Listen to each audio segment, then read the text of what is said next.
한국의 문화 얼마나 아시나요? 21번째로 정약용에 대해 알아보겠습니다.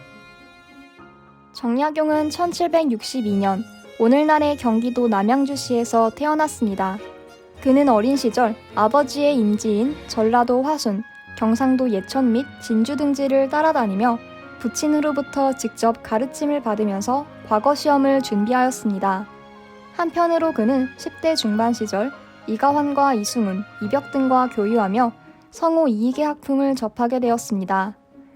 22살이 되던 해에 소과에 합격하여 성균관에 입학하였으며 28세에 대과에 합격하여 관직에 나갔습니다.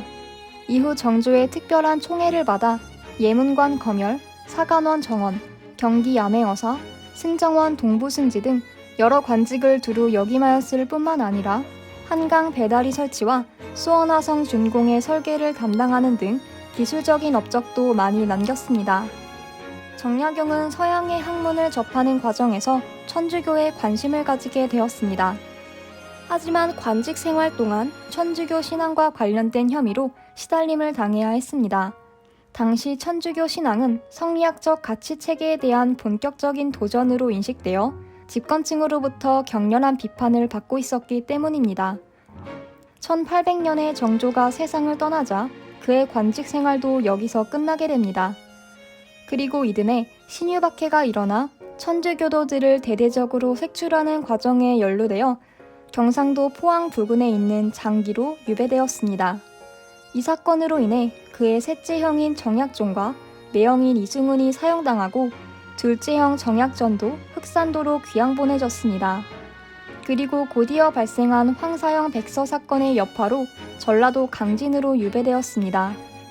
약 18년간의 길고 긴 강진 유배기는 그의 생애에서는 참담한 시절임에는 틀림없지만 동시에 이른바 다산학이라고 이름할 만한 대저술이 만들어지는 시기이기도 했습니다.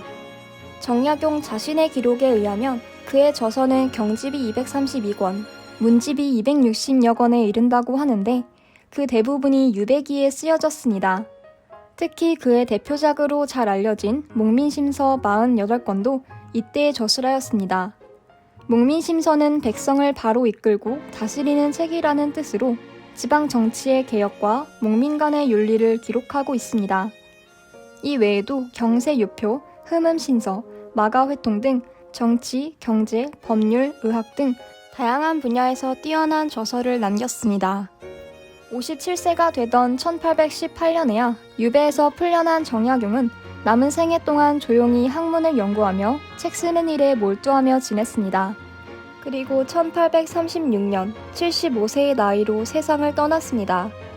정약용은 경세치용, 이용후생, 실사구 씨를 모두 겸비하여 실학을 체계화하고 집대성한 인물로 평가됩니다.